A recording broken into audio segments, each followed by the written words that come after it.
Saludos amigos, hoy estoy aquí como pitcher designado por Ramón para cubrir el programa. El programa de hoy lo vamos a hacer o lo vamos a dividir en dos partes.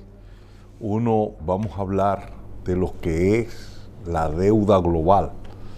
Escuchamos a las personas hablar que hay altos niveles de endeudamiento, que estamos muy endeudados, y es verdad, pero vamos a hablar no solamente de la deuda de la República Dominicana, que es una gota de agua en un océano. Vamos a hablar de toda la deuda del mundo. Y la otra parte, vamos a tratar de las elecciones que se dieron en Estados Unidos recientemente para reponer la alcaldía de Nueva York y algunos gobernadores. Pero que esto nos da una idea de lo que puede ser las elecciones de medio término, donde se va a reponer la Cámara de Representantes, que son 435 diputados, que ellos le llaman representantes, más un tercio del Senado, y va también a reponer unos 33 gobernadores. Esto lo vamos a analizar porque va a tener una incidencia en lo que es la política de Estados Unidos, tanto la económica como la política de cara a América Latina y el proceso migratorio que se lleva a cabo en territorio norteamericano. Y digo porque de perder Trump, el control del Senado y el control de la Cámara de Representantes, va a tener que moderar sus políticas. Ahora, si en el medio término él vuelve a arrasar como lo hizo recientemente, pues tiene la puerta abierta, no tan abierta porque tiene el gobierno totalmente cerrado, a pesar de él haber ganado ampliamente el Congreso, no solamente la presidencia, el Congreso. Entonces, analizando sobre el tema que iniciamos en la primera parte, que es sobre la deuda global. La deuda global al primer trimestre del 2025, y cuando hablamos de la deuda global, hablamos de la deuda de los estados, las familias y las empresas. Tenemos que esa deuda anda alrededor de 324 billones de dólares. Billones en el término latinoamericano. Cuando nos referimos al término anglosajón, serían 325 trillones de dólares. Es muy fácil de decirlo, pero contarlo uno a uno es muy duro. Vemos que el mundo está avanzando cada día más a una deuda, a un sobreendeudamiento. De esos 324 billones de dólares que debe el mundo, 100 billones corresponden a los estados. Y hay estados que están sobreendeudados, como es el caso del japonés, que cuando medimos la deuda, la medimos en economía, la medimos a través de lo que es el PIB, que el Producto Bruto Interno no es más que los bienes y servicios que se producen al interior de una nación, medidos en términos monetarios con relación a un año determinado. Y cuando se mide la deuda con relación al PIB, es porque el PIB permite, con la producción de bienes y servicios y las exportaciones y el consumo de esto y el pago de impuestos sobre todo esto, el pago de esa deuda.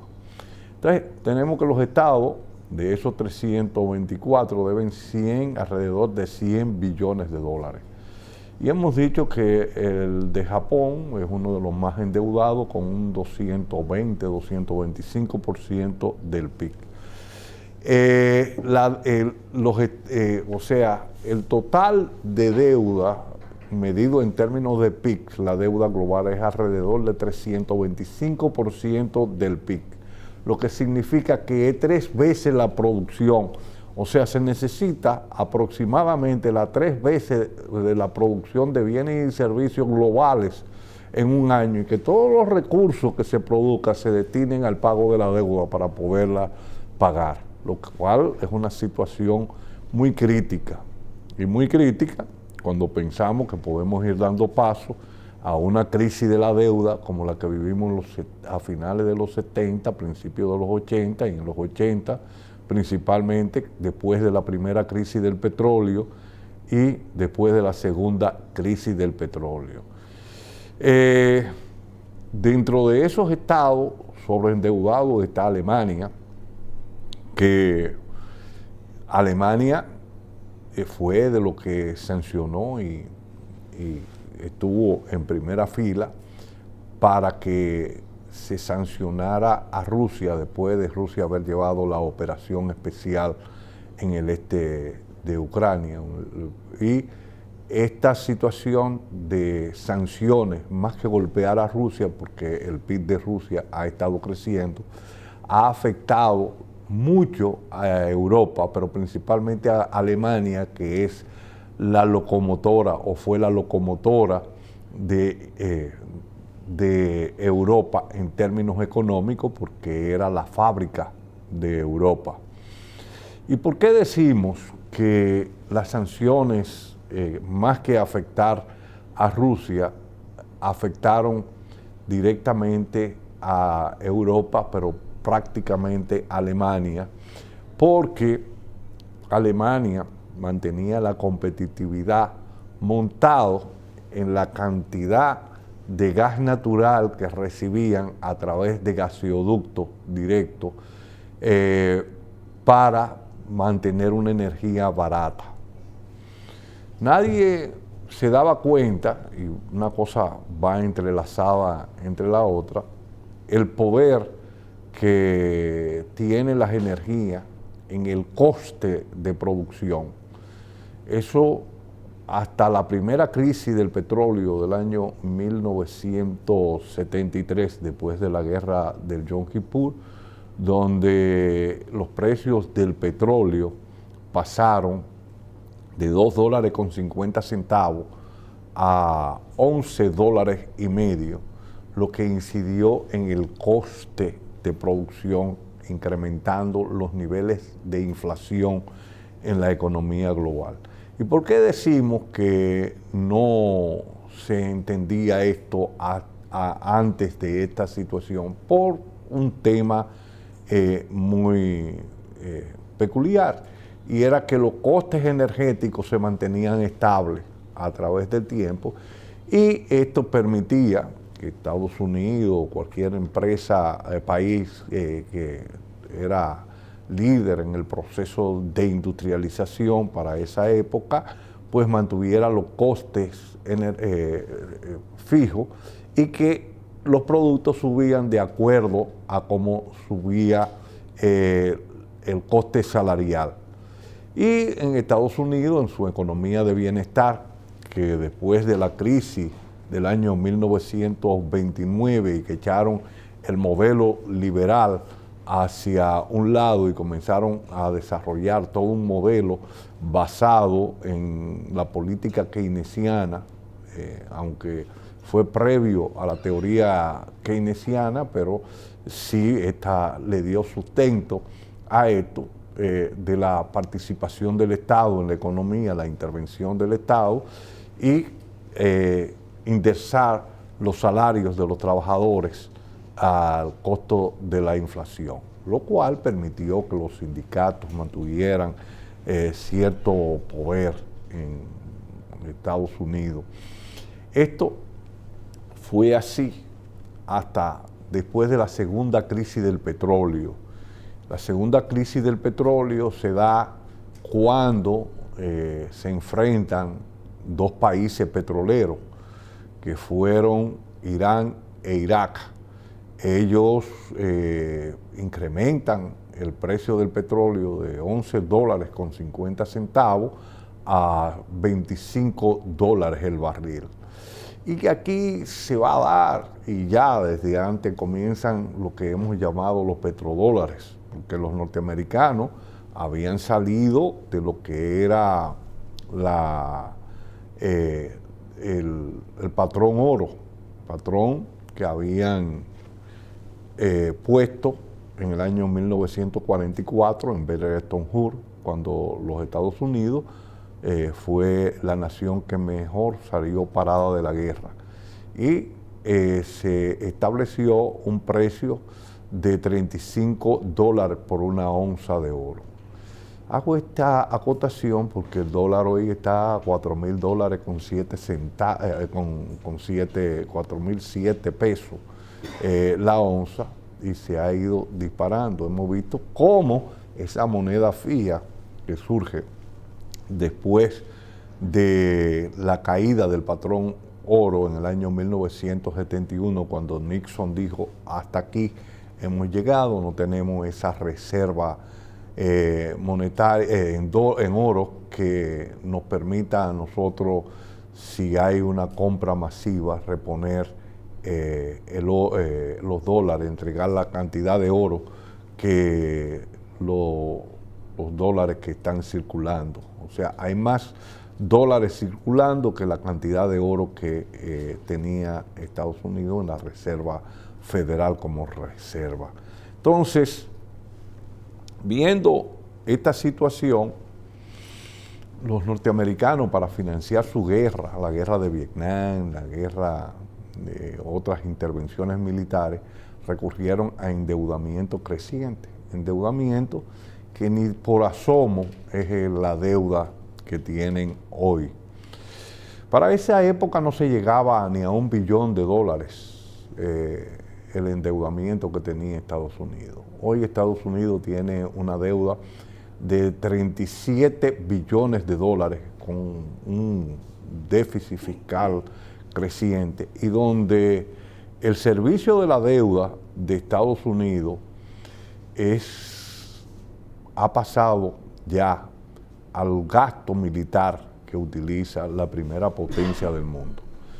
Esto está trayendo una situación difícil para esa economía y que Trump ha tratado de enfrentar con aranceles, no interpretando el problema que se daba en la economía. Y digo no interpretándola porque Estados Unidos, a partir de los 80, finales de los 80, principios de los 90, cuando cae el bloque socialista, pero ya desde anterioridad, comienza toda una política de buscar la eficiencia económica a través de la relocalización de las empresas norteamericanas y también las europeas en países que tenían una mano de obra mucho más barata, para aumentar la competitividad y la tasa de ganancia media de esas empresas. ¿Y cuáles eran esos países? Bueno, estaba China, está China, está la India, está México y muchas naciones del tercer mundo, como se lograba calificar en los años 70 y 60, cuando se hablaba de los países del primer mundo, los países desarrollados, los países del segundo mundo, donde eran los del bloque socialista que se estaba dando, y los países del tercer mundo, los de América Latina, países con pocos niveles de desarrollo. Era todavía esa teoría de la economía de la dependencia de von der Frank, de Teotonio dos Santos y toda una serie de pensadores de la CEPAL que hablaban de estos términos de centro y periferia. Pero, volviendo al tema, pues la deuda de Estados Unidos ha ido creciendo, pero también el precio del oro se ha ido disparando. Y uno muchas veces se pregunta ahí, ¿por qué el oro ha ido ganando esa preponderancia? Y era como estábamos hablando, los norteamericanos tenían su moneda basada en oro, pero después es una moneda, lo que en economía llamamos moneda fía, que está respaldada en la confianza, y esa confianza se minó. Y cuando se mina esa confianza, pues comienza a perder espectacularidad. ¿Y cuándo se mina esa confianza? Bueno, sencillamente cuando también Alemania pierde la competitividad, porque se mina cuando esa operación especial se aplican las sanciones y le confiscan a Rusia más de 300.000 millones de dólares que tenía en su reserva internacional. Y cuando hablamos de que Rusia tenía 300.000 millones de dólares en su reserva y le fue confiscada, los chinos miran hacia allá y dicen, bueno, yo que tengo problemas con Estados Unidos, a mí en cualquier momento me van a confiscar también mi reserva. Entonces los chinos deciden ir cambiando esas reservas que tenían de dólares por oro y comienzan a comprar oro y el precio del oro comienza a subir. Y es importante aquí hablar de un tema. Yo recuerdo que cuando Danilo Medina llegó a la presidencia, él revirtió un acuerdo que tenía la Rosario con el gobierno dominicano. Digo, la Rosario no, la Rosario ya no existe. La Barrigol con el gobierno dominicano, en el cual iba a comenzar a pagarle unos términos de regalías, como ellos llaman, era de un 1% para terminar en un 3%, y él lo revirtió, estaba alrededor de $600 la onza en ese momento, porque él decía que había que pagarlo desde el 3 para ir reduciendo. Y yo, analizando con un amigo, digo, está equivocado. Él dice que es economista, pero está equivocado, porque el oro va a subir. Y va a subir.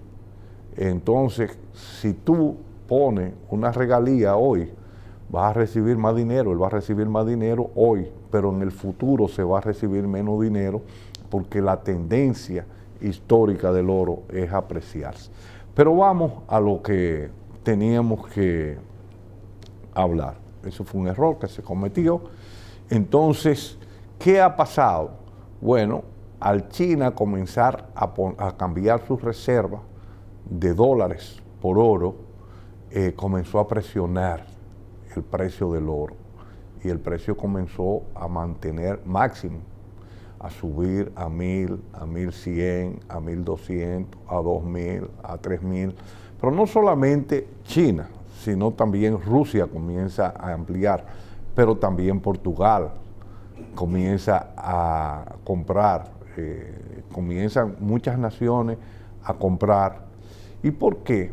Porque se había dado cuenta que Estados Unidos, cuando tenía el dominio, o que tiene el dominio de la emisión de dólares, que eso le permite también a ellos poder manejar el tema de su deuda, porque ellos son los que emiten dólares, ellos solamente tienen que emitir. Con ese enfrentamiento, entonces comienzan las naciones a darse cuenta que cuando Estados Unidos tiene enfrentamientos políticos con una nación, sanciona y confisca. Y confisca porque ellos, desde el año 1973, tienen también el dominio del SWIFT bancario. Ahora, ¿qué pasa? muchas naciones comienzan a, a reunirse y ya venían desde 1903 por ahí, cuando un economista de Goldman Sachs acuñó el término BRICS, diciendo que Brasil, Rusia, India y China mantenían tasas de crecimiento en el PBI espectacular, y que si ellos se unían, pues iban a hacer una economía muy fuerte. Bueno, eso ha sucedido, y esa situación permitió que se da en el 2022, pero que comienza ya desde el 2014, cuando se da el golpe del Maidán, comienzan las sanciones, y que también se estaba sancionando a China porque se decían que Huawei estaba utilizando la puerta trasera para espiar, pero no era más que una política de Estados Unidos para tratar de frenar el desarrollo tecnológico, y estaban poniéndole sanciones a China para los nanochips de tecnología, y todo esto se va juntando y permite que ese bloque que se llaman BRIC, ese bloque se fortaleciera y permita ese bloque, que tiene más del 51% de la población mundial, fuera un bloque muy poderoso. Vamos a continuar con esto y vamos a hablar de la otra parte, porque ahora vamos a un corte comercial.